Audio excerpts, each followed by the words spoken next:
ओम अस्मद्गुरुभ्यो नमः। हरि ओम श्रीशैलेशित्यादि प्रणतोऽस्मि नित्यम्। ज्ञानानन्दमयं देवं निर्मलस्फटिकाकृतिम् आधारं सर्वविद्यानां हयग्रीवमुपास्महे। दिशन्तु मे देवसदा तुदीयाः दयातरङ्गार्धवाकटाक्षाः श्रोत्रेषु पुंसामृतम् शरन्तीं सरस्वतीं संसदा कामधेनुम् वन्दे वेदान्तकर्पूरजामीन्द्रघण्टकम् रामानुजार्यमाल्यानां चूडामणिमहर्षम् नीलाकुण्डस्थलयुक्तमन्तोत्तमिष्टं पारार्थं त्वं श्रुतिसदस्यसिद्धमध्यावयन्ति सुवोच्छिष्टाया सतिर्गृतं यावलादकृत्य भुङ्क्ते गोदादस्यै नम इदमिदं भूय एवास्तु भूयः। श्री विष्णु चित्तकुलनन्दन कल्पवल्ली श्रीरङ्गराज हरिचन्दन योगदृश्या साक्षात् क्षमां करुणय कमलामिवान्या गोदामनन्य शरण शरणं प्रपद्ये गोदामनन्य शरण शरणं प्रपद्ये। अस्मद्गुरुभ्यो नमः। గోష్ఠిలో వేయించినటువంటి భాగవతులందరినీ కూడా స్వరూపానురూపంగా దాసుగా తెలియజేసుకుంటూ పరమ పవిత్రమైనటువంటి ధనుర్మాసం తిరుప్పావి వ్రతంలో మనం ఉన్నాం. ఈ రోజున ఎన్నో రోజు అండి? మూడో రోజు. కావాలి మూడో రోజు ఇవాళ అద్భుతమైన భాషణం. ఎంత అద్భుతమైన భాషణం అంటే సాధారణంగా ఏదైనా గ్రంథంలో ఫలశ్రుతి ఎక్కడ ఉంటుంది? ఫలశ్రుతి చివరిలో ఉంటుంది, లాస్ట్లో ఉంటుంది. అంగారు తల్లి చాలా కృప, మన మీద ప్రేమ. అంటే చివరికి చెప్తే అప్పటిదాకా చదువుతారో లేదో అని మధ్యలోనే స్టార్టింగ్లోనే మూడో భాషలో చెప్పేసి ఈ వర్తంలో అవగాహిస్తే మనకు కలిగే ఫలం ఏమిటి అని. సాక్షాత్తు భూదేవి యొక్క అంశగా జనించినప్పటికీ కూడా మహాలక్ష్మిలో ఉన్నటువంటి కరుణ గోదాదేవిలో సాక్షాత్ క్షమ కరుణయ కమలామివాన్య. భూదేవి భూమిలోకి ఏముంటుందండి? ఓర్పు కదా.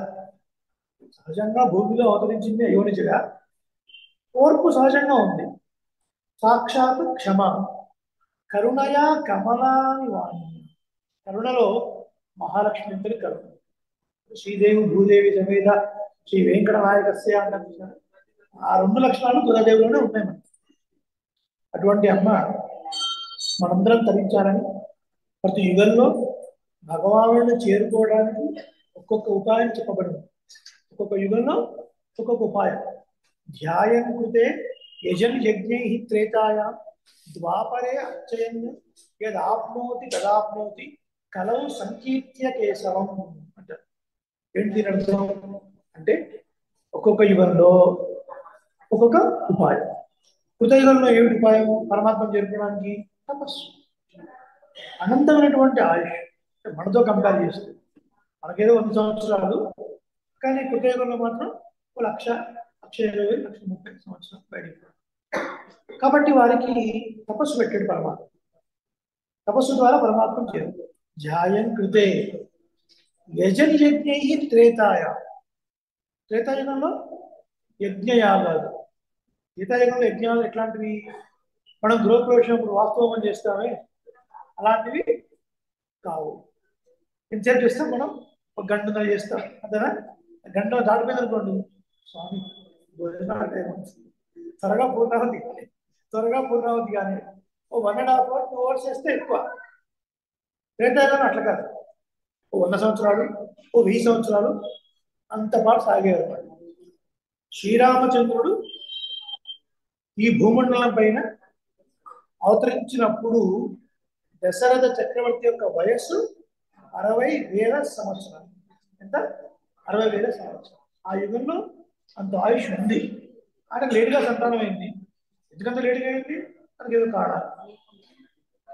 ఇలా త్రేతాయుగంలో యజ్ఞయాగం ద్వారా పరమాత్మ చేరుకోవాలి. ద్వాపర యుగంలో పరిచర్య. గోపికలు చేసేటువంటి పరిచర్య. గోపికలు శ్రీకృష్ణుని ఏ భావంతో ఆరాధించారో అలాంటి భావంతో ఆరాధిస్తే ద్వాపర యుగంలో ముక్తి. కొంచెం వివరించుకుందాం. మన భక్తి అంతా కూడా మనోవ్యాపారంతో కూడుకుంది. మన భక్తి అంతా కదండి. స్వామి ఏడుకొండలవాడ వెంకటరమణ, ఈసారి ప్రమోషన్ తెప్పించు, నీకు తలనీలాలు గుండు కదా. ప్రమోషన్ వస్తే గుండు, ఇంకేదో ఆన్ సైడ్ వస్తే నిలువు దోపిడి, ఇది ఇస్తే నాకు ఇది ఇస్తే నీకు. దిస్ ఇస్ కాల్డ్ మనో వ్యాపారం. దిస్ ఇస్ కాల్డ్ మనో వ్యాపారం. ఏదైనా ఒకటి. గోపికల భక్తి అలాంటిది కాదు. కృష్ణుడిని సేవించడమే ఒక ఫలం, ఇంకా వేరే ఏం లేదు. అటువంటి గొప్ప భక్తి అలా ద్వాపరయుగంలో ధరించారు. ఇప్పుడు 3 యుగాలు అయిపోయాయి కదండి. కృతయుగంలో తపస్సు, త్రేతాయుగంలో యజ్ఞయాగాదులు కొన్ని 100 సంవత్సరాలు జరిగేవి. ద్వాపరయుగంలో ఏ ఫలాన్ని అపేక్షించకుండా కృష్ణుడికి చేసే సేవ. కలౌ సంకీర్త్య కేశవం, కలియుగంలో కేశవుడిని కీర్తించడం. మార్గశిర మాసానికి అధిపతి ఎవరు? కేశవుడు. మనం ఏ పూజ చేసినా ముందు ఓం కేశవాయ స్వాహ, ఓం నారాయణ స్వాహ, ఓం మాధవాయ స్వాహ. మొట్టమొదటిది కేశవ. అంత గొప్పది కేశవ. ఈ మాసానికి అధిపతి కూడా కేశవుడు. కాబట్టి కలియుగంలో సులభంగా తరించాలంటే నామ సంకీర్తన చాలు.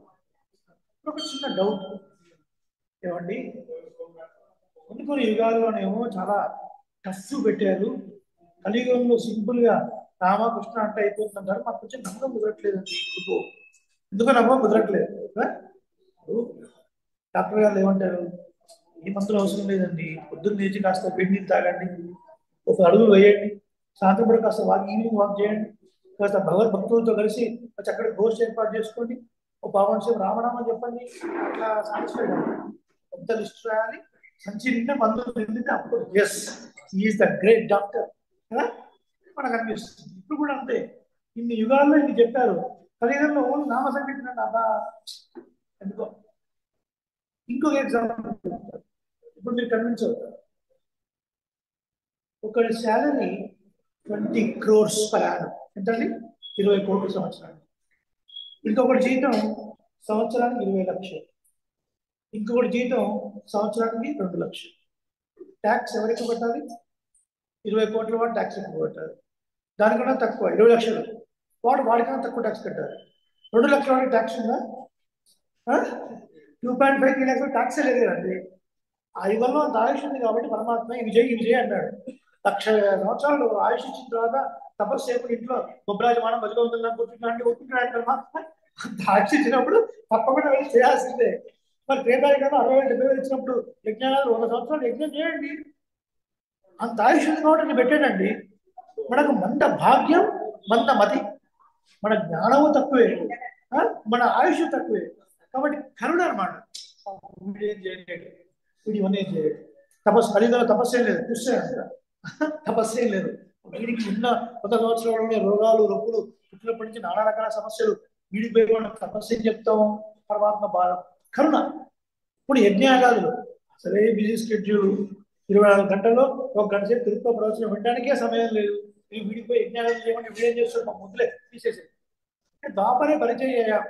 ఇవాళ రేపు మనంతా ఎలాంటి వాళ్ళు అంటే ఆహనా పిల్లలు సినిమాలో లక్ష్మీపతి లాంటి వాడు, నాకేంటి ఏం చేసినా నాకేంటి. అలాంటిది నాయన నువ్వు ఈ పూజ చేయి, నువ్వు ఏం ఆశించకుండా ఎవడు వస్తారంటే ముందుకి పడ్డాడు. అది కూడా తీసేసింది. సింపుల్. రామ కృష్ణ కేశవ మాధవ వైకుంఠ చెప్పురా చాలు, సంతోషిస్తా. ఒక పుష్పం పెట్టి చాలు, సంతోషిస్తా. మనసులో ఒక మాట తలుచుకో. అర్థమైందా? ఆ యుగాల్లో అంత ఆయుష్ కాబట్టి ఆ ప్రక్రియ, ఈ యుగంలో అంత ఆయుష్ లేదు కాబట్టి ఈ ప్రక్రియ. కాబట్టి ఇది మనం చెప్తున్న మాట కాదు, వేదంలో ఉన్న మాట. వేదంలో ఉన్న విషయాన్ని వివరించి చెప్పడానికి వచ్చినవే ఇతిహాస పురాణాభ్యాం వేదం సముపబృంహయేత్. ఉపబృంహణము అంటే the one which మ్యాగ్నిఫైస్ and show you. వేదంలో సత్యం వద ధర్మం చరా అంటుంది. అంటే సత్యమును పలుకుము, ధర్మాన్ని ఆచరించుము. మనకేమర్థం అవుతుంది? ఎవరిని పడిచి చూపించాలి. రాముడు అవతరించాలి, సత్యవాక్ పరిపాలన, ధర్మాన్ని పరిపాలిస్తే ఓహో రాముడిలాగా ఉంటే మనం కూడా దేవుడు అవుతాము. రావణాసురులాగా ఉంటే అందరి చేత చీత్కారాలు పొందుతాము, ధర్మరాజులాగా ఉంటే గౌరవింపబడతాము, దుర్యోధనలాగా ఉంటే చీత్కారాలు పొందుతాము. ధర్మం ఆచరిస్తే ఇది ఫలితం, అధర్మంగా ఉంటే ఇది ఫలితం. చూపించారు కదా. దానికోసమే పరమాత్మ ఇన్ని రకాల అవతారాలు చెప్పాడు. ఈ ఇతిహాస పురాణాలు కూడా ఇందుకే వచ్చాయి. ఒకటి థియరీ, ఇంకొకటి ప్రాక్టికల్. మనం కాలేజీలో చదువుకుంటే థియరీ చెప్తారు బోర్డు మీద, కొంచెం ప్రాక్టికల్గా టెస్ట్ తీసుకుని అందులో వేసి పొగలు రాగానే వచ్చిందా కంపేర్ చేసుకో, అక్కడ ఏముంది తెల్లటి పొగలు వచ్చును, వచ్చిందా వచ్చింది ప్రూవ్ సాటిస్ఫై. సో వేదం అనేది ఒక థియరీ అనుకుంటే దానిలో చెప్పిన విషయాన్ని ఎలా పాటించాలి, ఎలా అనుసరించాలి చెప్పడమే ఇతిహాస పురాణం. కాబట్టి ఇతిహాస పురాణాల్లో స్పష్టంగా తెలుపబడ్డాయి. శ్రీ మహాభారతానికి పంచమ వేదము అని పేరు. ఏం పేరండి? అంటే 5వ వేదం. చిన్నవి 4 వేదాలు. ఇంకా ఎక్కువ మాట్లాడితే ద్వాపరయుగానికి ముందు ఒకటే వేదం, వేదరాశి అంతా ఒకటే. కానీ కృష్ణద్వైపాయనుడు మన మీద కృపతోని తర్వాత కాలంలో వీళ్ళు ఒకటే ఉంటే ఇది రుక్ ఇది యజుస్సు అని వాళ్ళు తెలుసుకోలేరు కాబట్టి ఒకటిగా ఉన్న వేదాన్ని విభజించాడు. వేదాన్ని విభజించాడు కాబట్టి వేద వ్యాసుడు అయ్యాడు. వ్యాసం అంటే ఏంటి? విభజించుట. The process of segregation is called వ్యాసం. వేదాన్ని విభజించాడు కాబట్టి వేద వ్యాసుడు అయ్యాడు. కానీ నా అసలు పేరేంటి? కృష్ణద్వైపాయనుడు. పుట్టగా నల్లగా పుట్టాడు కృష్ణ. ఒక యమునావతిలో ద్వీపంలో పుట్టాడు ద్వైపాయనుడు. వారు మహాభారత ప్రారంభంలోనే ఒక ప్రతిజ్ఞ చేశారు. ఎవరు? వ్యాసరాజు. సత్యం సత్యం పునఃసత్యం, సత్యం సత్యం పునఃసత్యం ఉద్ధృత్య భుజముచ్యతే. సత్యం 3 సార్లు చెప్తున్నాడు, చెయ్యి పైకి లేపని చెప్తున్నాడు. వేదాత్ శాస్త్రం పరం నాస్తి నా దైవం కేశవాత్ పరం. వేదాన్ని మించిన శాస్త్రము లేదు, కేశవుడిని మించిన దైవము లేదు. అలాంటి కేశవుడు అధిపతిగా ఉన్న మాసం ఇది.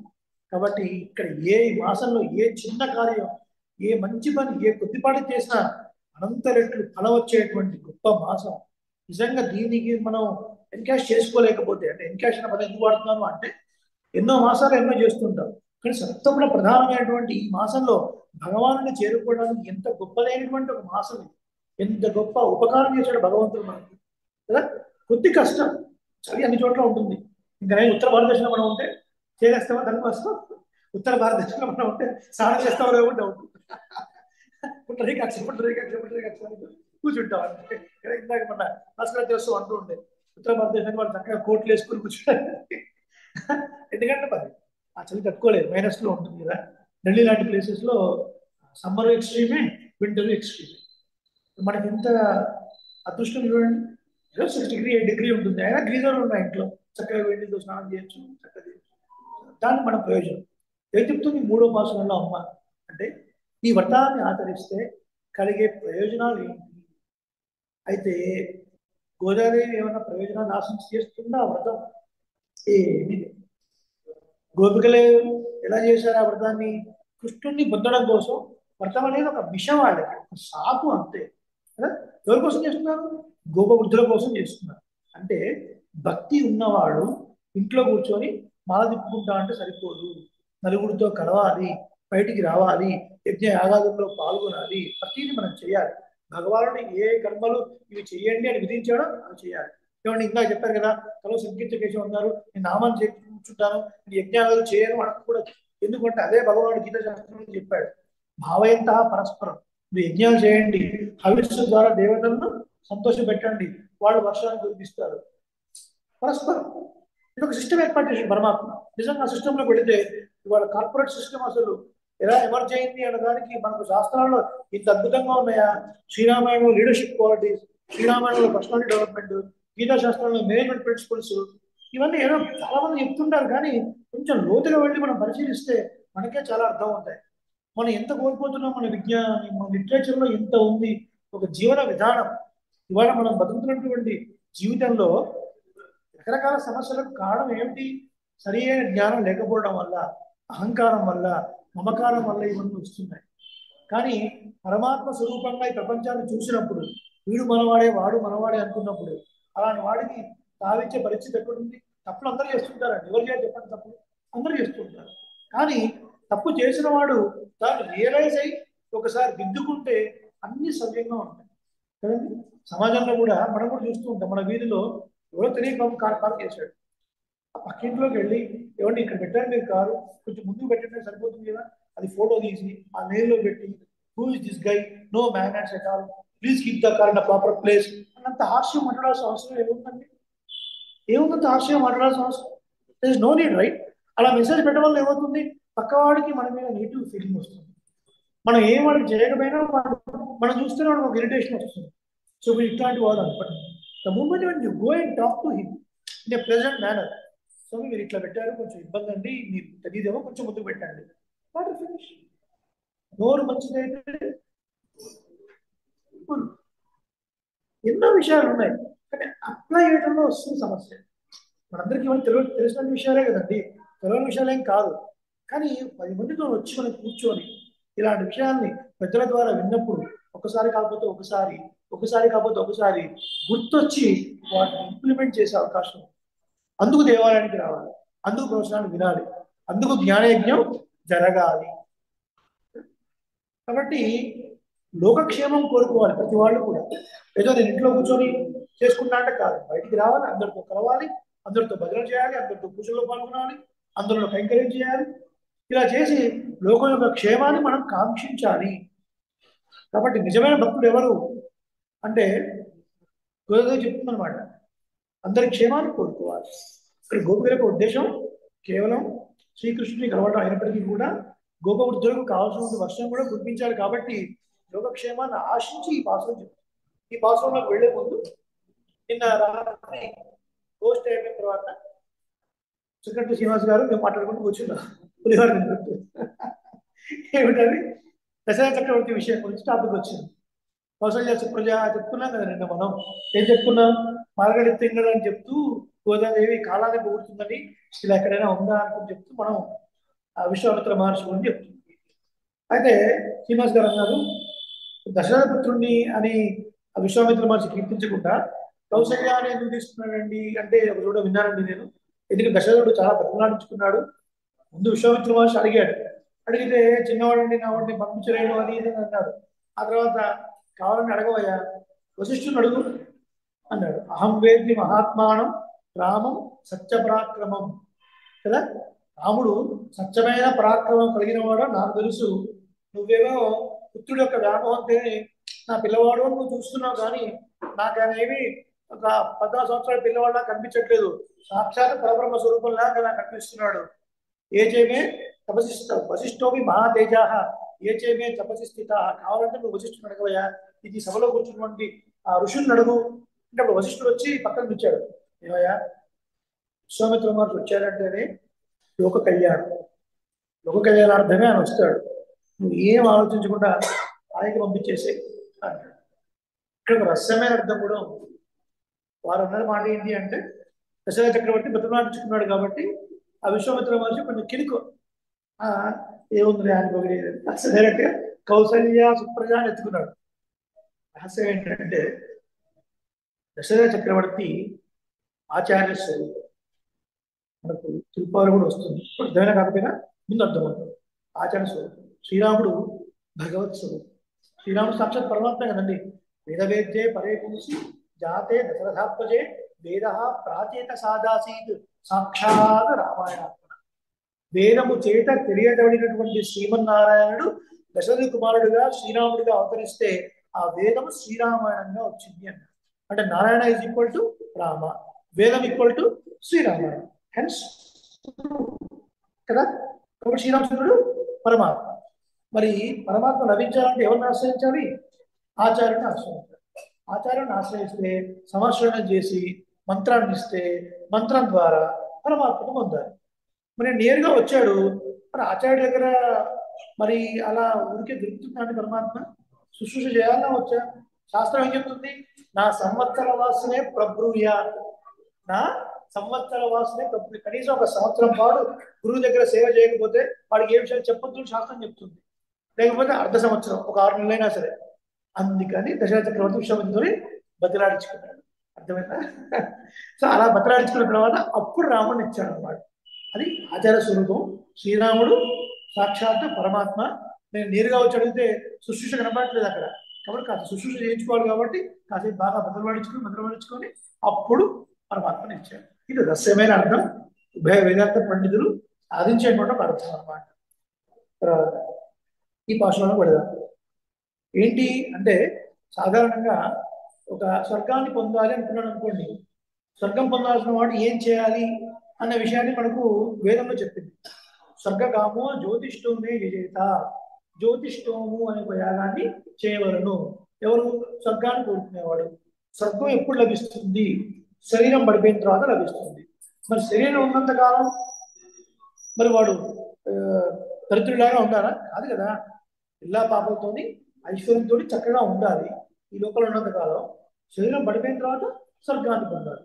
కాబట్టి ఈ స్వర్గాన్ని పొందేవాడు జ్యోతిష్ఠోమాన్ని చేసినప్పటికీ కూడా మధ్యలో అనుషంగికంగా ఆది రాశాస్తే ఆయన ఆయురారోగ్యము సంపదలు ఉండాలని ఒక ఇష్ట కూడా చేస్తారు మధ్యలో కదండి. మెయిన్ హోమం ఒకటి ఉంటుంది, మధ్యలో కొన్ని ఇష్టులు ఉంటాయి కదా. సుదర్శన నారసింహ హోమం అని చెప్పి వైనతేజ ఇష్టి, హయగ్రీవ ఇష్టి చెప్తుంటారు కదా, ఒక పర్పస్ కోసం అలా అన్నమాట. కాబట్టి ఇక్కడ గోపికల యొక్క ముఖ్య ఉద్దేశం శ్రీకృష్ణుని పొందడం. అనుషంగికమైన ప్రయోజనం ఏంటి? లోకమంతా సుభిక్షంగా ఉండడము. ఉదార చరితానాత్తు వసుధైవ కుటుంబం, కాళిదాస్ మహారాజు చెప్పినట్టు కదా. ఉదాహరణ వారికి లోకమంతా ఒక కుటుంబమే, తెలిసిన డిఫరెన్స్ కదా. కాబట్టి అందరూ బాగుండాలి అనే ఉద్దేశంతో ఈ వ్రతంలో మనం అవగాహిస్తే, అంటే పాల్గొంటే మనకు కలిగేటువంటి సంపద ఎట్లా ఉంటుంది అనేది ఈ పాసనంలో చెప్తుంది గోదావరి. మూడో పాసనంలో ఒకసారి మనం పాసనాన్ని చేద్దాం. ஓம் உலகளந்த உத்தமன் பேர் பாடி நாங்கள் நம்பாவைக்கு சாத்தி நீராடினால் இங்கின்னி நாடெல்லாம் திங்கள் மும்மாறி பெய்து ஓங்கு பெரும் சென்னல் ஊடு கயலுகளா ஊந்துவளை போதில் ஒளிவண்டு கண்டுப்பா தேங்காதே முக்கிருந்து சீர்த்தமுலை பத்தி வாங்க உடம் நிறைக்கும் வள்ளல் பெரும் பசுக்கள் நீங்காத செல்வம் நிறைந்தேலோ ரெம்பாவாய். ஓங்கி உலகளந்த உத்தமன் பேர் பாடி நாங்கள் நம்பாவைக்கு. అర్థం చూద్దాం. ఓంగి పెరిగి ఉలహు అళంద లోకములను కొలిచినటువంటి ఉత్తమన్ పురుషోత్తముడి యొక్క పేర్పాడి నామములను కీర్తించి నాంగల్ మేము నమ్ పావైకు మా వ్రతముకు అని సాత్తి వ్రతం పెట్టి ఒక మిష పెట్టి ఒక చాకు పెట్టి నీరాడినాల్ స్నానం చేసినట్లయితే నాడెల్లా దేశమంతా తీంగు ఇన్ని నీతి బాధలు లేకుండా తింగళ్ నెలకు ముమ్మారి పేరు 3 సార్లు వర్షం పడుతుంది. ఓంగు దాని చేసినటువంటి పెరుగు పెద్దనైనటువంటి ఎర్ర వరిచేల మధ్య కయ్యలు చేపలు ఉహళ ఎగిరి పడుతూ ఉంటాయి. కయ్యలు ఉహళ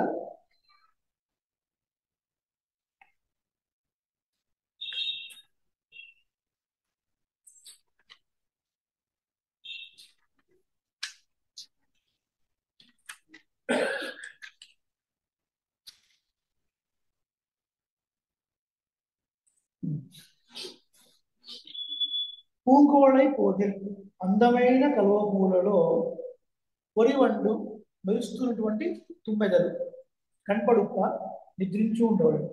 తేంగాలే ఏమాత్రం సంకోచించకుండా కుక్కు ప్లస్ ఇరుందు కుక్కి రుందు. చాలా చోట్ల గ్రంథాల్లో రిందు ఉంటుంది, అది రుందు అని చదవాలి. కుక్కు ప్లస్ ఇరుందు కుక్కి రుందు. వెళ్ళి కూర్చొని,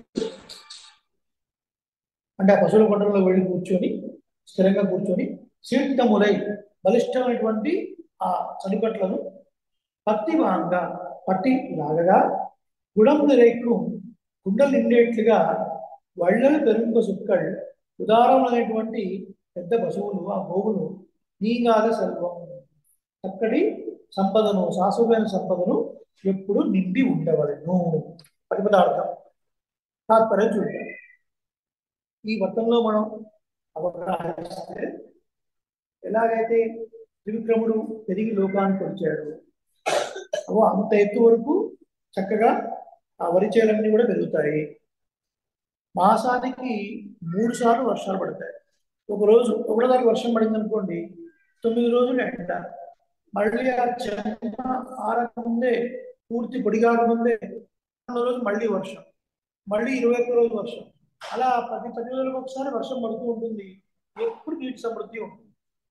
ఎప్పుడు నీటి సమృద్ధి ఉండడం వల్ల ఏంటి, ఆ వరి అనేది చాలా ఎత్తుగా పెరుగుతుంది, లావుగా పెరుగుతుంది. ఎత్తుగా లావుగా పెరగడం వల్ల, నీటి సమృద్ధి ఉండడం వల్ల చేపలు కూడా చాలా బలిష్టంగా ఉండి కనీసం కదలడానికి కూడా వీలు లేకుండా ఎగురుతూ ఉంటాయి. అంత సమృద్ధి ఉంటుంది. చేపలు ఎగరడం ఎప్పుడైనా చూస్తామండి, ఎప్పుడో ఒకసారి వాటి మూడొచ్చినప్పుడు ఒకసారి లేస్తాయేమో, కానీ జనరల్గా వాటర్లో ట్రావెల్ చేయడానికి కూడా ప్రతిసారి ఎగురుతూ ఉండడం ఎప్పుడో చూస్తామో మనం చూడండి.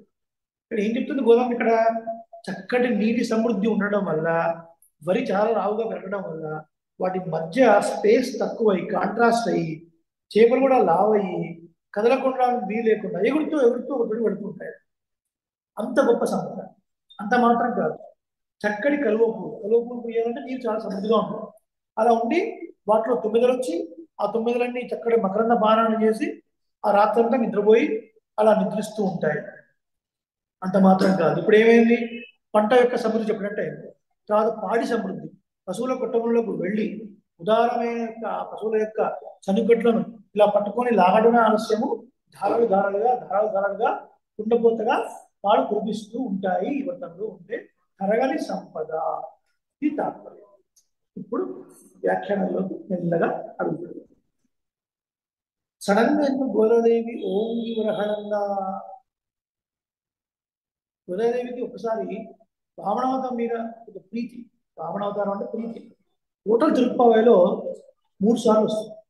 ఓంగి ఉరహళంద, అంబర 3 తోంగి ఉరహళంద, అన్ని ఉరహళంద. 3, 17, 24 3 పాఠశాలలో వామనమూర్తిని కీర్తించారు. ఏమిటి కారణం? వామనమూర్తి అంటే ప్రీతి ఎక్కువ గోదాదేవి. అదే ప్రీతి ఎక్కువ కరెక్టే, బట్ ఈస్ ద రీజన్. ఎందుకు కారణం? కృష్ణావతారానికి చాలా దగ్గర సంబంధం ఉన్నటువంటి అవతారం.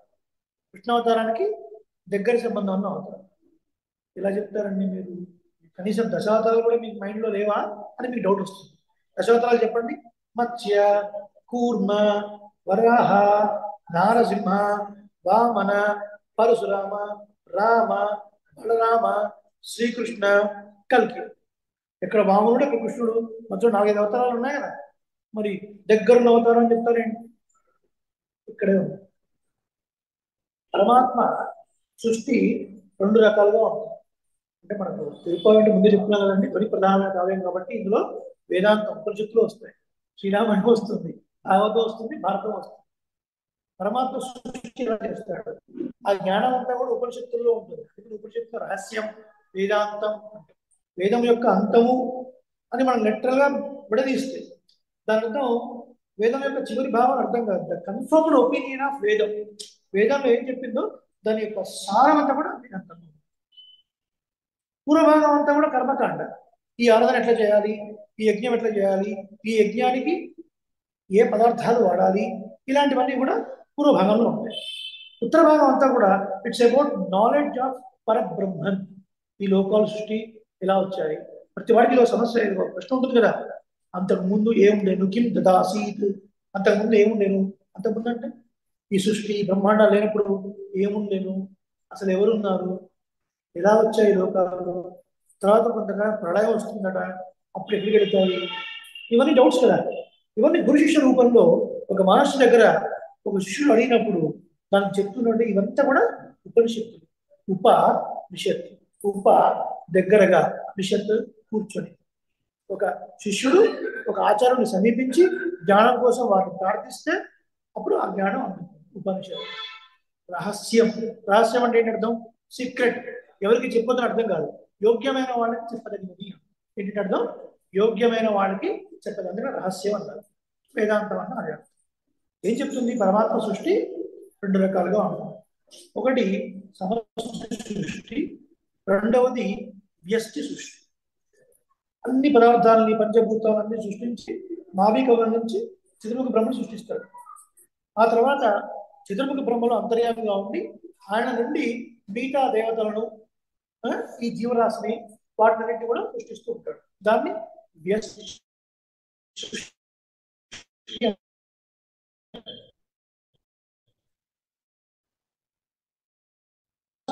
మినిస్ట్రీస్ ఉంది. ఆ మినిస్ట్రీస్ కింద మళ్ళీ సబ్వింగ్స్ ఉన్నాయో అక్కడ చతుర్ముఖ బ్రహ్మ తర్వాత మనువులు ప్రజాపతులు ఉంటారు. ఆ ప్రజాపతుల్లో ఒకరు కృష్ణు సుతపహ అని దంపతులు. కృష్ణు సుతపుడు ఈ దంపతులు సృష్టి ఆరంభం చేయాలంటే మన పరమాత్మ ప్రార్థించారు కదా, ప్రార్థించారు. 12,000 దివ్య సంవత్సరాలు తపస్సు చేశారు. పరమాత్మ ప్రత్యక్షమయ్యారు. ప్రత్యక్షమయ్యాక ఈ సృష్టి కార్యం గురించి వాటి గురించి అడగకుండా, మోక్షం గురించి అడగకుండా ఆ దివ్యమంగళ విగ్రహాన్ని చూసి పరమాత్మ నీలాంటి వాడే మాకు కుమారుడుగా కావాలి, నీలాంటి వాడే మాకు కుమారుడుగా కావాలి, నీలాంటి వాడే మాకు కుమారుడుగా కావాలని 3 సార్లు అన్నారు. ఎన్నిసార్లు అన్నారు? పరమాత్మ లాంటి వాడు ఉంటాడండి, ఉంటాడు, సమస్య లేదు కదా, అలా ఉన్నాడు. పరమాత్మ ఏమన్నాడు? నాలాంటి వాడు ఎవరు ఉండరమ్మా, నేనే పుడతానండి అని ఒక జన్మ కృష్ణి గర్భుడుగా జన్మించాడు. ఏం పేరు? కృష్ణి గర్భుడు. కృష్ణి సుతపహాన్ దంపతుడు మొదటి జన్మ వాళ్ళ కుమారుడుగా పుట్టాడు. రెండవసారి అదితి కశ్యపులకు పుట్టాడు. అదితి కశ్యపులకు వామనమూర్తిగా పుట్టాడు. మూడవసారి దేవకి వసుదేవులకు కృష్ణుడిగా పుట్టాడు. ఇప్పుడు వామనమూర్తి కృష్ణుడి దగ్గర వచ్చారా లేదా? వచ్చారా లేదా? వామనమూర్తికి కృష్ణుడికి సంబంధం ఉందా? దగ్గర సంబంధం. అందుకని ఒక్కసారి లోపల చాలా జాగ్రత్త పడింది గోదావరి. ఎక్కడ కూడా కృష్ణనామం తీసుకొస్తే అసలే ముసుగు పెట్టుకొని పడుకున్నారు ఈ బుద్ధులు, ఈ ఈ మతం పేరు మీద మమ్మల్ని పంపిస్తున్నారు. మేము మళ్ళీ కృష్ణ కృష్ణ అంటే వీళ్ళని వ్రతం చేయమంటే మళ్ళీ కృష్ణనామాన్ని చెప్తున్నారు. వ్రతం లేదు, ఇంట్లో కూర్చోండి అని ఎక్కడ భయపడతారు, ఎక్కడ మమ్మల్ని వ్రతం వద్దంటారు, ఎక్కడ కృష్ణుని కలవకుండా ఉంటారు అని కృష్ణ నామం చెప్పకుండా అంత జాగ్రత్త పడి నారాయణనే నమక్కే అని మొదటి భాషలో చెప్పి, అయ్యత్తు ఎన్న పరమన్ అడిపాడి అని రెండవ భాషలో చెప్పి ఓంగి ఉరహళంగా అని వామనమూర్తిని కీర్తించింది కృష్ణ పరమాత్మ మనసులో ఉంచు. ఇప్పుడు అర్థమైనా? వామనమూర్తి అంటే అంత దగ్గర సంబంధం. ఏమిటి ఓంగి ఉరహళంగా? ఎలా వచ్చాడు వామనమూర్తి? అసలు ఎందుకు వామనావతారం వచ్చింది? మహాబలి రాజ్యాన్ని లాక్కున్నాడు ఇంద్రుడి దగ్గర నుంచి. ఇంద్రుడు రాజ్య భ్రష్టుడయ్యాడు కదా, స్వర్గం పోయింది. ఒక తల్లి అదితి బాధపడుతూ పరమాత్మను ప్రార్థించింది. నా భక్తులు బాధపడుతూ ఉంటే నేను ఎలా చూసుకుంటూ ఊరుకుంటాను అని ఆ ప్రార్థన మేరకు ఆమె గర్భంలో అవతరించాడు. ఎలా? చిన్నివాడు, పొట్టివాడు, DWARF ఏమంటారు దాన్ని? ద్వార్, మరుగుజ్జు. వామనమూర్తిని చూసి మరుగుజ్జు వాళ్ళు కూడా అక్కడ చిన్నవన్నాడే అనుకుంటారు. మరుగుజ్జులు కూడా అక్కడ చిన్నవన్నాడే ఈయన అనుకుంటారు. కానీ చూడండి అందమైన రూపం. ఉపనయనం అయిపోయింది, వెంటనే అక్కడ ఉన్నవాడు అన్నారు, మరి బ్రహ్మచారి ఎలా తీసుకోవాలి? భిక్ష తీసుకోవాలి కదా అంటే, నాయన మహాబలి ఇంత యాగం చేస్తున్నాడు, నువ్వు అక్కడ వెళితే మంచి దానం వస్తుంది, భిక్ష పెడతాడు. సరే వెళతాను అన్నాడు. యజ్ఞవాటిగా అట్టాసంగా ఉంది. మహాబలి చేసే యజ్ఞం మామూలుగా లేదు. ఎక్కడ చూసినా వేదమంతుల ఘోష. ఉచ్చింతల్లో రామాయణ సహస్రాబ్ది ఎంతమంది వెళ్ళారు? సహస్రాబ్ది సమయంలో వెళ్ళారా? The moment you enter the vibes are different కదా. ఎక్కడ చూసినా వేద ఘోష, అన్ని వేద మంత్రాలు, పూర్ణాహుతి. ఇంత అద్భుతంగా ఓ పక్కన దివ్య ప్రబంధ పారాయణం, ఓ పక్క వేద పారాయణం, రకరకాల వేద శాఖల వాళ్ళ పారాయణం.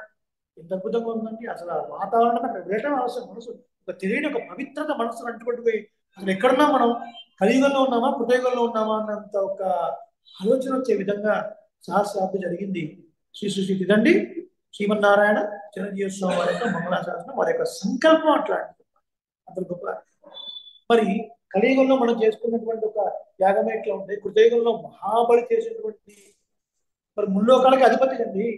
ఆయన చేస్తే ఎట్లుంటుందని ఊహించండి. ఆ యజ్ఞ వాటికలోకి మన వామనమూర్తి అడుగు పెట్టగానే చక్కటి ప్రకాశం, అసలు ఆ వెలుగు ఎట్లా ఉందంటే అద్భుతమైన వెలుగు అన్నమాట. ఆయన వస్తూ వస్తూ అందరిని ప్రకటిస్తూ వస్తుంటాడు వామనమూర్తి. చూడడానికి పొట్టిగా ఉంటాడు, మంచి గుండు పోచక్కలాగా. చక్కగా చేతిలో ఒక గొడుగు, మరచంబు, దర్భ ఇలా పొట్టిగా నడుచుకుంటూ వస్తుంటే అందరూ చూసి ఆశ్చర్యం అనమాట. అందరిని పలకరిస్తూ ఉంటాడు. ఏం బాబాయ్ అయిపోయిన యజ్ఞం, ఏం బాబాయ్ గారు, తాతగారు అయిపోయిన యజ్ఞం, నడుచుకుంటూ నవ్వించుకుంటూ అందరితో మాట్లాడుకుంటూ వస్తున్నాడు.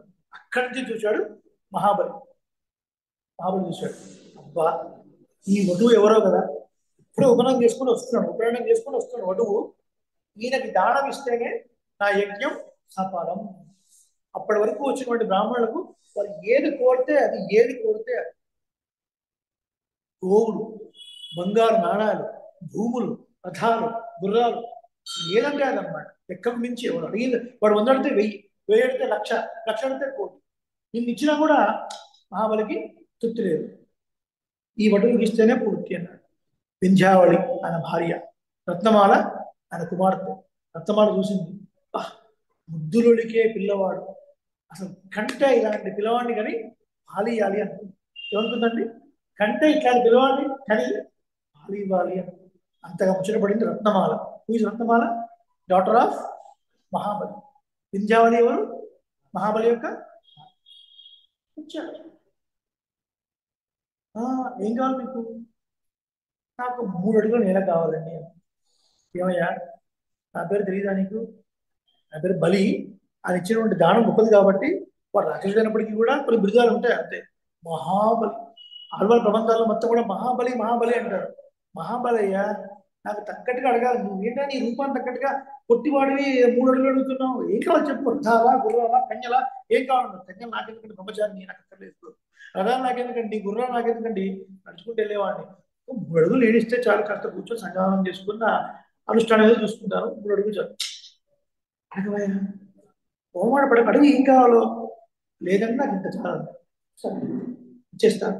వింధ్యావళి వెంటనే చూడండి, దాన ధర్మాలు ఏం చేసినా భార్య పక్కన ఉండాలి. భార్య పక్కన ఉండే దాన ధర్మాలు చేయాలి, భార్య లేకుండా చేయకూడదు. మరి ఈ రోజుల్లో మనం ఏమైనా రాసిస్తున్నాము అంటే, ఒక బ్రాహ్మణుడికి ఎవరైనా భూమి రాసిస్తున్నాం అనుకోండి, తక్కువ అనుకోండి, చాలా రాసిచ్చేవాళ్ళు, ఎవరో 2 కోట్ల మందిలో 1 రోజు రాసిస్తున్నారు. ఇక సువర్ణదానం చెప్పడానికి వెళ్ళారు.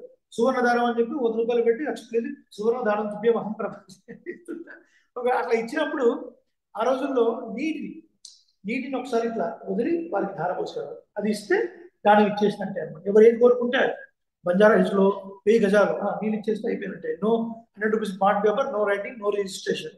ఇప్పుడు నీళ్ళు ఇస్తే రిజిస్ట్రేషన్ చేసుకుంటే దిక్కులేదు, హాడ్రా అని చెప్పి గద్దరు ఇస్తున్నారు. ఇంక నీళ్ళు పోసేస్తే మొత్తానికే మునిగిపోవడం అనమాట. అట్లా మరి వింజావుని రమ్మన్నాడు. వింజావుని వచ్చింది, వచ్చి ఆ కమ్మడలో తీసుకుని మరి ఆ బొయ్యాలి నీళ్ళు పడటం లేదు, అర్థం కావట్లేదు. చూశాడు, ముందు శుక్రాచార్యుడు ఉన్నాడు ఇక్కడ. బలి ఎక్స్క్యూజ్ మీ అన్నాడు. గురుగారు ఉన్నాడు, నేను ఒకసారి ఈ కంప్లీట్ చేసుకుని వస్తాను, ఒకసారి రావయ్యా. వచ్చి మరి దానం చెప్పు. ఎందుకంటే అని అడిగి 3 అడుగులే కదా, కూర్చోవాడా మూర్ఖుడా, వచ్చినవాడు విష్ణువు. నువ్వు ఒక్కసారి ఏదైనా ఇచ్చావనుకో, ఏదో మాయ ఉంటుంది ఇందులో, ఏదో ఒకటి చేసి మొత్తాన్ని మింగేస్తాడు. సమస్య లేదు గురుగారు, ఒక్కసారి కమిట్ అయితే నా మాట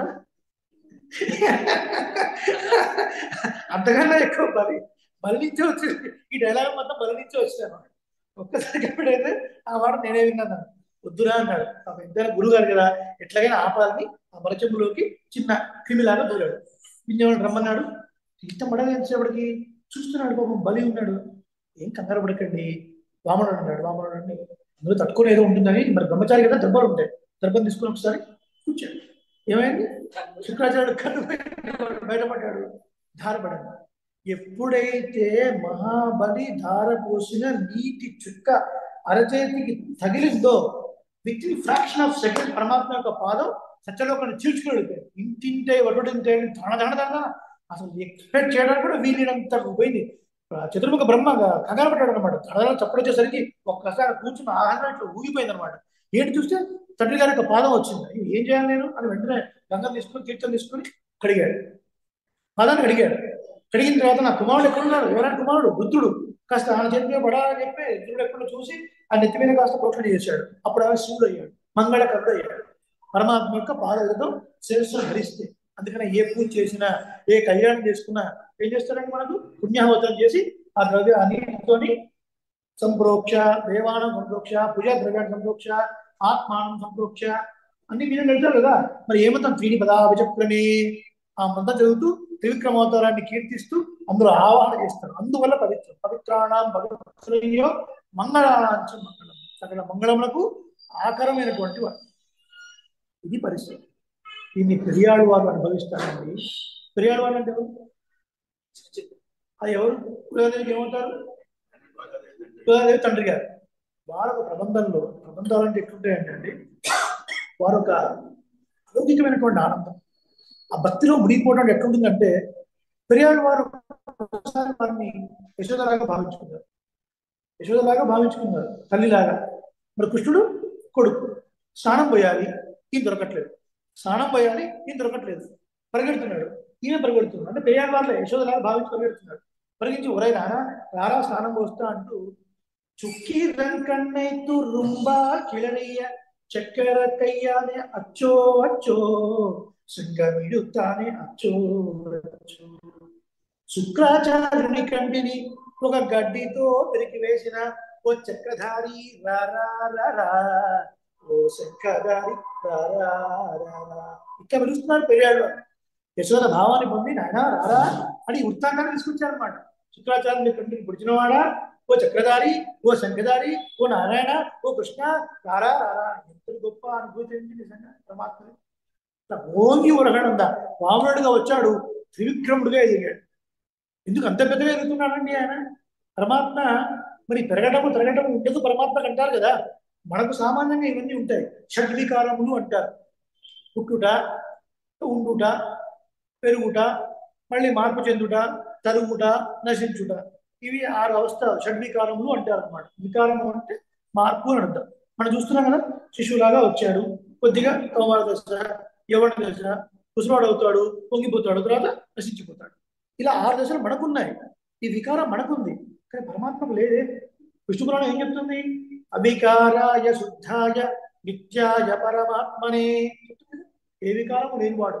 వికారం అంటే అది నువ్వు కడుపులో వేసుకొని కడుపులో దిప్పుతుందంటారు చూసారా, ఆ వికారం కాదు. వికారం అంటే మార్పు అని అర్థం. ఆ మార్పు లేనివాడు పరమాత్మ. మరి ఇప్పుడు పుట్టివాడిగా వచ్చాడు, పెద్దగా పెరిగాడు, మరి ఇది మార్పా కాదా? మరి విష్ణు పురాణం ఏమో మార్పు లేనివాడు అని చెప్పింది, మీరేమో పవనమూర్తిగా వచ్చాడు, పెరిగాడు. ఎలా సమన్వయం చేసుకోవాలి అంటే ఇక్కడే అసలు ఇది ఉంది. అందుకనే మన పురాణాలు కానీ శాస్త్రం కానీ ఆచార్య ముఖత వింటేనే మనకు బోధపడతాయి. వేదం ఏం చెప్తుంది? ఆచార్య విద్య విదిత సాధిష్టం ప్రాపత్ ఆచార్యవాన్ పురుషో వేద. ఆచార్యుడి ద్వారా తెలుసుకున్న విద్యనే సాధిష్టమైనది, ఫలాన్ని సంపాదించి పెట్టేది. ఆచార్యుడు ఉన్నవాడే తెలుసుకున్నవాడు అవుతాడు. మీ ఆచార్యులు ఎవరండి అంటే నాకు ఎవరు లేరండి, నేనే చదువుకున్నా అంటే చెవులు ఎందుకుంటే అంత, 1000 ఉంటే 1000, 2000 2000 వాడికి ఇచ్చి నమస్కారం చేసి ఇంకోసారి మొహం చూడకుండా వెళ్ళిపోవడం శ్రేష్టం అన్నమాట. ఆచార్యులు లేని వాడి దగ్గర ఏమి వింటామండి మనం? వినకూడదు. ఆచార్యుడు ఉన్నవాడే తెలుసుకున్నవాడు అవుతాడు కదా. ఎక్కడికి వెళ్ళినా టీటీడీ అప్లికేషన్ చేశాం, వారు ఫోన్ చేశారు, మీ ఆచార్యులు ఎవరు అన్నారు. ఫలానండి ఫలానా. ఆచార్యులు ఎవరు లేరండి, నేనే మొత్తం గ్రంథం మొత్తం ఇట్లా అవకాశం పట్టానంటే ఆయన ఫోన్ పెట్టేసే బాబు అంటారు. కాబట్టి ఆచార్యుడు ఉన్నవాడే తెలుసుకున్నవాడు. ఏమిటి ఇక్కడ అర్థం అంటే పరమాత్మ పెరిగిన, పరమాత్మ తరిగిన ఆయన కోసం కాదు. ఆయన కోసం కానే కాదు. ఎవరి కోసం? ఇంద్రుడి కోసం. అదితి ప్రార్థించింది ఆయన రాజ్యం ఇవ్వడం కోసం పుట్టివాడిగా వచ్చాడు. ఆయన స్వరూపం ఎప్పుడు మారదు. అనంత కళ్యాణ గుణాత్మకుడు, ఆనంద స్వరూపుడు, అఖిలహేయ పచ్చనీకుడు. ఇది పరమాత్మ కూడా సహజమైన గుణాలు, అనంతమైన కళ్యాణ గుణాలు, అవి మారవు. కానీ ఇలా కనపడుతుంది ఏమిటి అంటే ఇది ఆయన కోసం చేసుకుంటే దోషం కదా. ఆయన ఏదో పొందాలనుకుంటే దోషం, కానీ ఇంద్రుడి కోసం అలా వచ్చాడు. ఇంద్రుడి కోసం పెరిగి అలా పెరిగి ఒకడుగు పైకి ఒకడుగు కిందికి, ఆ తర్వాత బలిని పాతాళంలో తప్పేశాడు. రత్నమాల ఉంది. అయ్యో అయ్యో ఎంత ఘోరం, ఇలాంటి వాడిగా నేను కని పాలియాలనుకుంది, వీడికి విషయం ఇచ్చారే అది వస్తున్నాడు పరమాత్మ. ఇప్పుడు మీరు ఏది ఇస్తాడో తీసుకుంటాడండి ఆయన. అది ఏది కాదన్నాడు. మీరు ఏ బుద్ధితో రండి, మంచి బుద్ధితో వస్తే చెడు బుద్ధితో వచ్చినా మీరు ఏది ఇస్తే ఈ విల్ యాక్సెప్ట్ ఎవ్రీథింగ్. ఏమన్నాడు? వీడికి ఇలాంటి పిల్లవాడికి నేను పాలివ్వాలనుకున్నానా, విషయం ఇచ్చారా తదాస్తు అన్నాడు. ఆమెనే పూతనలాగా వచ్చింది. పూతనలాగా వచ్చింది. స్థానంలో విషయాన్ని నింపుకొని వచ్చింది. ఆమె ఏది ఇచ్చినా ఆయన ఇచ్చి ఆయన ఇస్తాడు. మోక్షం ఇచ్చేది జనార్దన, ఆయన ఇచ్చేది మోక్షమే. మనకు పైకేమో పూతన ప్రాణాలు తీసుకున్నట్టుగా కనబడుతుంది, ఏమంటే జీవాత్మను పరమాత్మను లాక్కున్నాడు అంటే మోక్షమే కదండి. మరి ఎంత గొప్ప అదృష్టవంతురాలు పూతన కదా. మన అంత రాక్షసి ఆమె యొక్క రావడం ఎట్లా వచ్చింది స్తనాల్లో ఆ విషయాన్ని నింపుకొని ఆ కామరూపిగా అంటే అందమైనటువంటి గోపికలాగా ఒక చేతిలో తామర పువ్వుని ఇట్లా తిప్పుకొని వస్తుంటే గోకులంలో కూడా ఆశ్చర్యపోతున్నాడు. అబ్బా, సాక్షాత్తు వైకుంఠంలో ఉన్న మహాలక్ష్మి ఈ భూమండలంలో గోకులంలోకి వచ్చిందా అన్నట్టుగా అంత గొప్ప సౌందర్యంతో ఇలా తిప్పుకుంటూ వచ్చింది. ఆ కాలంలో ఏంటి, పిల్లవాడు ఏడుస్తున్నప్పుడు తల్లి దగ్గర లేకపోతే ఎవరైనా పాలిచ్చేవాడు. అలా ఆమె వచ్చి పాలిద్దాం అనుకుంది. ఆయనేమో కాస్త మరి ఆయన కళ్ళు ఎట్లాంటివండి, విప్పారిన తామర లాంటి కన్నులు. కన్నులు తెరిచి చూస్తే ఈయన యొక్క సౌందర్యంలో పడి ఆమె ఏమి ఇవ్వాలనుకుంటే ఇవ్వలేదేమో అని ఆయన కాస్త దొంగనిద్రలో ఉన్నాడు. వచ్చింది, పాలిద్దాం అనుకుంది. ఇంకా బాగా ఎక్కువ కదా, గట్టిగా లాగేశాడు. జీవాత్మకు లోపలికి వచ్చేసింది. ఎప్పుడైతే ప్రాణం పోయిందో అప్పుడు యథార్థ స్వరూపం వచ్చింది. కొన్ని యోజనాల దూరం వరకు పూతన బాడీ పడిపోయింది. ఆ పూతన బాడీ మీద ఆ నెయ్యి అవన్నీ వేసేసి ఆ దహనం చేస్తే మాంసము రక్తము కలిసినటువంటి దుర్వాసన రాకుండా అగరబత్తి లాంటి పరిమళం వచ్చింది. ఏమిటి కారణం? పరమాత్మ స్పర్శ. పవిత్రాణం పవిత్రయ్యో మంగళానాంచ ఓంగి ఉలగు అడంగా అలా పెరిగి లోకములను కొలిచేటువంటి ఆ స్వామి ఉత్తమం పేర్పాడి ఆ పురుషోత్తముడు యొక్క నామాన్ని కీర్తించినట్లయితే, పురుషోత్తముడు అంటే పురుషులలో ఉత్తముడు అని చెప్పేది సాధారణమైన నిర్వచనం కదా. అది కాదు, ప్రకృతి కన్నా, జడమైన ప్రకృతి కన్నా వేరైన వాడు జీవుడు, వాడు పురుషుడు. ఈ పురుషుడు కన్నా కొంత గొప్పవాడు ఉత్పురుషుడు. ఎవరో ఉత్పురుషుడు అంటే కొంతకాలం ఈ సంసారం అనే భూమండలంలో ఉండి ఆ తర్వాత కొంతకాలానికి జ్ఞానం కలిగి ఆచార సమాచరణం చేసి పరమాత్మ శరణాగతి చేసి ఈ బాడీ పడిపోయిన తర్వాత వైకుంఠాన్ని చేరిన వాడిని ముక్తుడు అంటారు, ఉత్పురుష. ఎప్పుడూ వైకుంఠంలోనే ఉంటారు చూసారా కొందరు, నిత్యవాసం చేస్తూ ఉంటారు. ఎవరు? అనంతుడు, గరుడు, విశ్వక్సేనుడు, వీళ్ళందరూ నిత్యసూరుడు. ఉత్తర పురుష, పురుష ఉత్పురుష, ఉత్తర పురుష. పరమాత్మ అనేవాడు ఈ పురుషుల కన్నా అంటే మనలాంటి వాళ్ళ కన్నా వేరైన వాడు. పరమాత్మ అనేవాడు కొంతకాలం ఇక్కడ నుండి వైకుంఠాలు చేరినటువంటి గుప్త పురుషుల కన్నా వేరైన వాడు. పరమాత్మ అనేవాడు ఎప్పుడూ వైకుంఠంలో నిత్యవాసం ఒక సిటిజన్షిప్ వచ్చిన వాళ్ళ కన్నా కూడా వేరైన వాడు పరమాత్మ. అంటే వీళ్ళు ముగ్గురు కన్నా వేరైన వాడు పరమాత్మ. అది పురుషోత్తముడు. పురుషోత్తమ అంటే అది అంటే ఆ పురుషోత్తముడిని పాడి అంటే సరిపోతుంది కదా, మళ్ళీ పేర్పాడి ఎందుకనాలి? ఓన్లీ ఉరగడంగా ఉత్తమన్ పాడి నష్టమేంటి? ఉత్తమన్ పేర్పాడి ఎందుకనాలి అంటే భగవంతుడి కన్నా భగవంతుడి యొక్క నామం గొప్పదండి అని. ఎట్లాంటిదట అంటే ఒక ముద్ద బంగారం ఉంది, ఒక ఆభరణం ఉంది కదా. ముద్ద బంగారం దేనికి మనకు వస్తుంది? దోచుకునే వాళ్ళని రక్షించుకోవడం కోసం, దాచుకోవడం కోసం మనకు వస్తుంది. అంతకన్నా వేరే ఉపయోగం ఏం లేదు. టెన్షనే అది ఉంటే. కానీ ఒక ఆభరణం ఉందనుకోండి, చక్కగా ఉంగరం చేసుకోవచ్చు, ఒక బ్రాస్లెట్ చేసుకోవచ్చు కదా, అంత గొప్ప. అలా భగవంతుడి కన్నా కూడా భగవంతుడి యొక్క నామం అంత గొప్పది. కాబట్టి ఉత్తమన్ పేరు పాడి అని. భగవంతుడి కన్నా భగవన్ నామం గొప్పది ఎలా తెలుస్తుంది మనకి? ద్రౌపది వృత్తాంతం ఉంది కదా. నిండు సభలో దుర్మార్గమైన వాళ్ళు ఒక వస్త్రంతో ఏకవస్త్రంతో ఉన్నటువంటి ద్రౌపదిని ఆగుతూ ఉన్నప్పుడు తమ ప్రయత్నం చేత కొంత కాపాడుకుందామని చూసింది. ఎప్పుడైతే ఇంక తన వల్ల కాదు, రక్షకులు ఇంకెవరూ లేరు అని తెలిసిందో వశిష్ఠుడు చెప్పిన మాట గుర్తొచ్చింది. తన గురువు ఆచార్యుడు వశిష్ఠుడు ఒక మాట చెప్పాడమ్మా, ఏ సందర్భంలో అయినా నీకు 5 భర్తలు ఇంతమంది ఉన్నా కూడా ఇంక నేను ఎవ్వరూ రక్షించలేరు అన్న సందర్భంలో ఝాయేత్ హరిని ఝారించు అని చెప్పాడు. ఆచార్యుడు చెప్పిన మాటలు గుర్తొచ్చి అప్పటిదాకా తన ప్రయత్నంతో పంటి బీటన పట్టుకున్నటువంటి చీరను ఇంకా వదిలేసి అప్పుడు శంఖచక్ర గదాపానే ద్వారకా నిలయాచ్యుత గోవింద పుండరీకాక్ష రక్షమా చరణాగదాం అని ప్రార్థన చేసింది. వెంటనే చీరలు వస్తూనే ఉన్నాయి. ఎక్కడి నుంచి వచ్చాడు మీ చీరలు అంటే, ధార్తరాష్ట్రుడు ఉన్నారే, ధృతరాష్ట్రుడు కుమారుడు 100 మంది, వాళ్ళ భార్యల యొక్క మంగళసూత్రం అంతా రకరకాల చీరలో డిజైన్ పెట్టి వీళ్ళకి వచ్చినాడు. అంటే రాబోయే కాలంలో వాళ్ళందరూ విఫలవుతారని అర్థం. అలా పరమాత్మ పనిచేశాడు. మరి ఎక్కడున్నాడు? శంఖమును చక్రమును ధరించిన పరమాత్మ ఎక్కడో ద్వారకలో ఉన్నాడు. ద్వారకలో అచ్యుతుడు, చ్యుతము కానివాడు, తన స్థానం నుంచి తప్పుకొని వాడు. ఒకసారి పరమాత్మ నువ్వు రక్షకుడు అని చేయి పట్టుకుంటే చేయి వదలని వాడు. చేయి వదిలితే ఏమవుతాడు? చ్యుతుడు అవుతాడు. వదలకపోతే అచ్యుతుడు అవుతాడు. మీకు పేపర్లో వస్తుంది కదండి, ఫలానా మంత్రి పదవీచ్యుతులైన పదవీచ్యులైనారంటే పదవి కోల్పోయారని అర్థం అనమాట. ఇక్కడ పరమాత్మ అచ్యుతుడు, ఒకసారి పట్టుకుంటే వదలటి వాడు. ఒక పరమాత్మ రక్షించు అంటే కృష్ణుడు వచ్చాడా? కృష్ణుడు ఏమైనా చీరలు ఇచ్చాడా అండి? ఇవ్వలేదు. మరి కాపాడింది ఏమిటి ఇక్కడ? భగవన్ నామం కాపాడి, గోవిందా అన్న నామం కాపాడి చీరలు ఇచ్చింది. అందుకని ఉత్తమం పేర్పాడి భగవన్ నామాన్ని కీర్తించినట్లయితే కలియుగంలో అంతా కూడా భగవన్ నామ సంగీత మహిమ అని చెప్పుకున్నాం కదా ప్రతి భాషలో మనకు. ఉత్తమం పేర్పాడి నాంగల్ నా పావైక్క చాప్త నీరాడినాడు. మేము ఈ వ్రతమనే మిషతోని స్నానం చేసినట్లయితే, స్నానం చేయడం అంటే ఏంటి? భగవంతుని కళ్యాణ గుణాన్ని అనుభవించడం. వ్రతం పేరు మీద మాకు కావాల్సింది కృష్ణ సంశ్లేషము, కానీ గోమూర్తులకు కావాల్సింది వర్షము. ఆ వ్రతం పేరు మీద ఆ మిషతోని ఆ సాకుతోని మేము ఇందులో అవగాహించినట్లయితే తీగిని నాడల్లా పింగళ్ ముమ్మారి పేరు. వీటి బాధలు ఉండవు. వీటి బాధలు అంటే దుర్మార్గులైనటువంటి రాజుల వల్ల కలిగే ప్రాబ్లమ్స్. ఇప్పుడు రాజులు లేరు, పొలిటీషియన్స్ ఉన్నారు కదా. పొలిటీషియన్స్ ఒక చోట విల్లా కొనాలంటే 1,70,00,000, ఒక అపార్ట్మెంట్ కొనాలంటే 80,00,000. కానీ రోడ్లన్నీ గతుకుల రోడ్డు, రోడ్లన్నీ గతుకుల రోడ్డు. బండి మీద వెళ్ళినా, కార్లో వెళ్ళినా L1, L2, L3 spondylosis problems, cervical spondylosis, రకరకాల ప్రాబ్లమ్స్ వస్తూ ఉంటాయి. కోట్లు పెట్టి విల్లాలు కొనుక్కోవాలి, లక్షలు పోసి ఫ్లాట్ కొనుక్కోవాలి, కనీసం రోడ్డు ఉండదు. ట్యాక్స్ మాత్రం మళ్ళీ కట్టాలి. అంటే ప్రజల రాజు అంటే ఏమంటే అర్థం? రంజనాథ్ రాజా, రంజింపజేయువాడు, ప్రజలను సుఖపెట్టువాడు, సంతోషింపజేయువాడు, వాడు రాజు అని అర్థం. పీడించేవాడు రాజు ఎట్లా అవుతాడు కదా. ఎన్ని రకాలటువంటి అరాచకాలు నడుస్తున్నాయి. మనం పెట్టిన డబ్బుకి మనకు ఉన్నటువంటి అసలు ఏమైనా ఉందాన్ని పొందరా?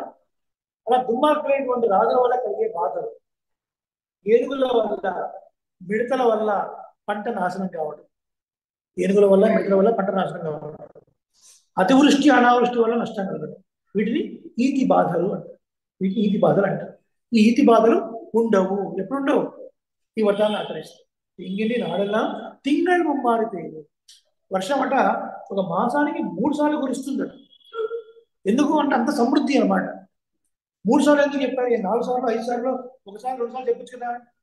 కారణం వేదాధ్యయనం చేస్తున్నటువంటి బ్రాహ్మణుల కోసం ఒక వారం కదా, స్త్రీ ధర్మాలను పాటిస్తున్న వాళ్ళ కోసం ఒక వారం, చక్కటి పరిపాలన చేస్తున్న వాళ్ళ రాజు కోసం ఒక వారం. ఇలా 3 కారణాల వల్ల 3 రకాలుగా నెలకి 3 సార్లు వర్షం కురిస్తే అసలు ఎప్పుడు చెమ్మ ఆరిపోయేది ఉండదు, పొడి వాడడం ఉండదు, నేల బీటలు వాడడం ఉండదు, చక్కటి నీటి సమృద్ధి. దానివల్ల పాడి పంట చాలా అద్భుతంగా ఉంటుంది, ఎప్పుడూ తరగని సంపద ఉంటుంది అని గోదాదేవి చెప్తుంది. ఇంకా కొన్ని విశేషాలు ఉన్నాయి, రేపు చూస్తాం. శ్రీమత్యై విష్ణు చిత్తార్య మనోనందన హేతవే నందనందన సుందర్యై గోదాయై నిత్యమంగళం. వేద వేదాంత వేద్యాయ మేఘశ్యామనమూర్తయే పుంసాం మోహన రూపాయ పుణ్యశ్లోకాయ మంగళం. పరివారాయ శ్రీమతే నారాయణ మహా అழ்வார் பெருமானாகியது திருவடிகளே శరణం. ఆండాళ్ దివ్య திருவடிகளே శరణం. స్వస్తి. అనేక మంగళ స్వస్తి. శ్రీమతే రామానుజ. జయ శ్రీమన్. జయ శ్రీమన్.